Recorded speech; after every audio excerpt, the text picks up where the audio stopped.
इस video session में हम ग्रोस, नेट और फैक्टर कॉस्ट, अब जो फैक्टर कॉस्ट और जो मार्केट प्राइस है उसके बारे में अभी हम डिस्कस करेंगे।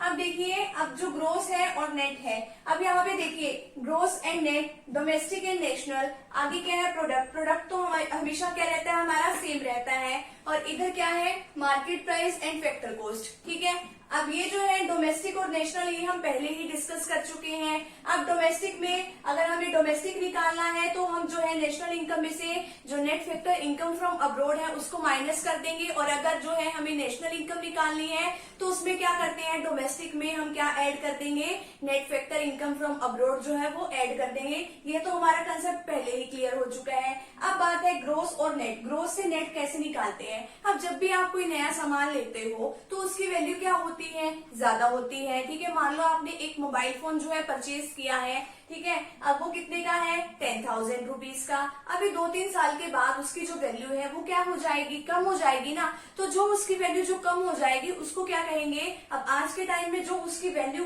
हो गई है, ठीक है, आपने 2-3 साल पहले खरीदा था तो कम होगी ना उसकी वैल्यू। अब उसकी वैल्यू कितनी रहेगी, 4,000 रुपीज की रहेगी। तो अब यहाँ पे देखिए इसमें क्या ऐड है, अब यहाँ पे जो इसकी वैल्यू कम हो गई है, ये 10,000 से 4,000 हो गई है। किसकी वजह से कम हुई है ये वैल्यू, हमारी डेप्रिसिएशन की वजह से जो है हमारी वैल्यू कम हुई है। यानी कि ग्रोस में क्या ऐड है, डेप्रिसिएशन ऐड है, लेकिन नेट में हमारी डेप्रिसिएशन ऐड नहीं होती है। अब यहाँ पे देखिए कि अगर हमें जो है क्या निकालना है, नेट निकालना है। अगर हम नेट निकालेंगे तो आपको पता है कि इसके अंदर क्या ऐड नहीं होती, डेप्रिसिएशन ऐड नहीं होती, तो ग्रोस में से हम डेप्रिसिएशन माइनस कर देंगे। और अगर हमें मान लो ग्रोस निकालना है तो जो नेट है हमारे पास उसमें डेप्रिसिएशन ऐड कर देंगे। इसमें तो सिर्फ इतना सा फर्क होता है ग्रोस और नेट में, जो नेट है उसमें डेप्रिसिएशन ऐड नहीं होता, लेकिन इसमें ग्रोस वाले में डेप्रिसिएशन ऐड होता है। डेप्रिसिएशन को आगे कई नामों से जाना जाता है, consumption of fix capital, replacement cost of fix capital, तो इन्हीं नामों से इसको जाना जाता है। जब आपके प्रैक्टिकल क्वेश्चन आएंगे तो उस नाम जो है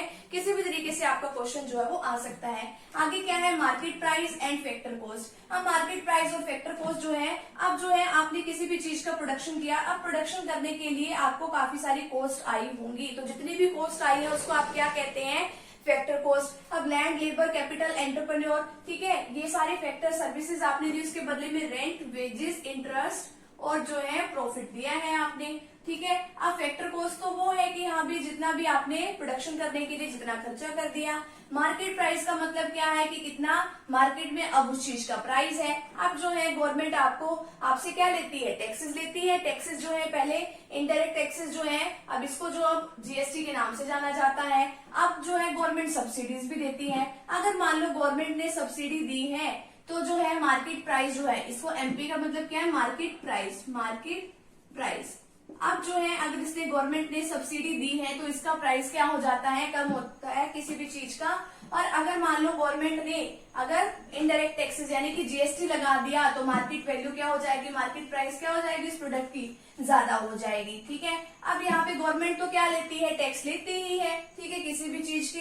अब अगर आपको मार्केट प्राइस निकालना है तो जो आपकी फैक्टर कॉस्ट है उसमें आप नेट जो है, नेट इनडायरेक्ट टैक्सेस जो है ऐड कर दीजिए। अब जो अगर आपको फैक्टर कॉस्ट निकालना है उसमें मार्केट प्राइस में से नेट इनडायरेक्ट टैक्सेस जो है वो माइनस कर दीजिए। अब नेट इनडायरेक्ट टैक्सेस कैसे निकालेंगे, अब जो इनडायरेक्ट टैक्सेस है उसमें से सब्सिडीज माइनस कर दीजिए। अब गवर्नमेंट ने मान लो टैक्स लगाया 200 रुपीज और गवर्नमेंट ने मान लो जो है सब्सिडी दे दी 100 रुपीज, तो आपको 100 तो फिर भी बच गए ना।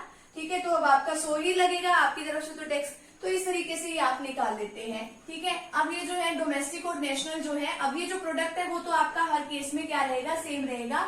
और डोमेस्टिक और नेट निकालते हुए अगर आपके पास डोमेस्टिक है और आपने क्या निकालना है, नेशनल निकालना है, तो net factor income from abroad जो है उसको आप ऐड कर दोगे तो आपकी नेशनल निकल जाएगी। ठीक है, अगर आपने ग्रोस निकालनी है, ग्रोस इनकम, तो नेशनल में से net factor income from abroad जो वो माइनस कर दोगे तो आपकी ग्रोस निकल जाएगी। ठीक है, तो यहाँ पे जो है हमारा जो टॉपिक है यहीं पे कंप्लीट होता है, तो फटाफट से भी आप इसका स्क्रीनशॉट ले लीजिए।